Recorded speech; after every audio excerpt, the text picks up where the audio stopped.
Hi అండి, ఈరోజు recipe కొబ్బరి దోశ. చాలా బాగుంటుందండి కొబ్బరి దోశ.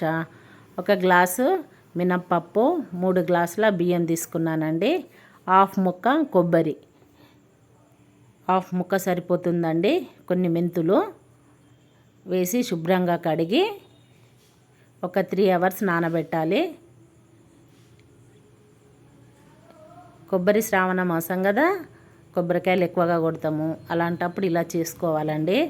ఏదో 2 ముక్కలు మనం నోట్లో వేసుకుంటాం ప్రసాదంలా, పిల్లలకు కూడా 2 ముక్కలు పెట్టేస్తాము. అలాంటప్పుడు ఇలా వేసుకుంటే, దోశలు వేసుకుంటే ఎక్కువగా తిన్న వాళ్ళం అవుతాము. కొబ్బరి దోశలు మాత్రం సూపర్ అండి, బాగుంటాయి. స్పాంజ్లా ఉంటాయండి దోశలు. నైట్ మిక్సీ పట్టేసుకోవాలి. కొంచెం సాల్ట్ వేసి నైట్ మిక్సీ పట్టేసుకొని ఉదయం మనము దోశలు వేసుకోవాలి.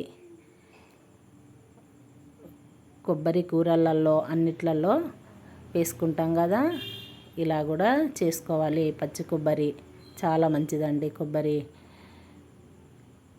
చూడండి, పెనం పెట్టేసి దోశలు వేసానండి, వేస్తున్నాను. చాలా బాగుంటాయండి, స్పాంజ్లా ఉంటాయండి.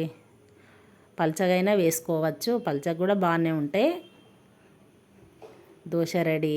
చూడండి ఎలా వచ్చాయో, హోల్స్ వచ్చాయండి. తేనె పట్టు ఎలా ఉంటుందో అలా ఉంటాయండి. చాలా బాగుంటాయండి దోశలు. ఇందులోకి కొబ్బరి చట్నీ బాగుంటుందండి.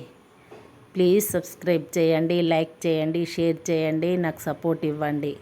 నేను 2 రకాల దోశలు వేశానండి. ఒకటి పల్చగా వేశాను, ఒకటి మందంగా వేశాను. చూపిస్తానండి. బాగుంటాయండి దోశలు. మీరు తప్పకుండా ట్రై చేయండి. పైనది పల్చది, కిందిది మందం. Thank you.